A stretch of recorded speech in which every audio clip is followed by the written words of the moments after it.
Des dessins pour faire rire, pour faire réagir aussi. Jean-Michel Renaud en réalise depuis plus de 40 ans. Auteur d'un ouvrage au nom évocateur, censure et caricature. Face à la critique, il ne mâche pas ses mots. Et tous les historiens de religion ont du mal à comprendre le second degré. Alors nous, on dessine au second degré. Une information, on essaie de trouver un contre-pied pour le rendre plus, pour le dédramatiser d'une certaine façon, pour dénoncer parfois, mais surtout pour dédramatiser, pour rendre un côté un petit peu léger sur une information qui est souvent un peu lourde. Un second degré qui décidément a du mal à passer sur les réseaux sociaux. Depuis sa dernière une sur l'affaire Tariq Ramadan, Charlie Hebdo est à nouveau malmené sur Twitter. L'hebdo satirique fait même l'objet de menaces, de quoi faire couler beaucoup d'encre dans les médias. C'est de votre faute, les journalistes.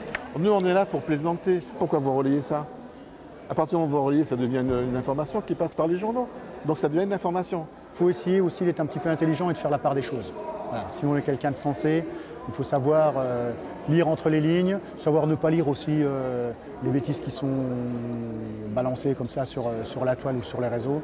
Alors que la mémoire des victimes de Charlie est encore présente, la polémique, l'autocensure, n'est pas acceptable.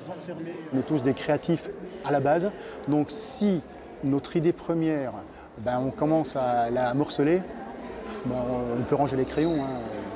Mais moi j'ai du mal à comprendre les gens parce qu'il n'y a pas si longtemps tout le monde était Charlie.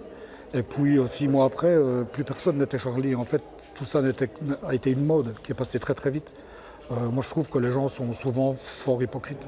Et puis comme ça tombe bien au niveau du... Pour conserver ce droit fondamental de libre expression et de pouvoir rire de tout, la responsabilité nous appartient donc à tous.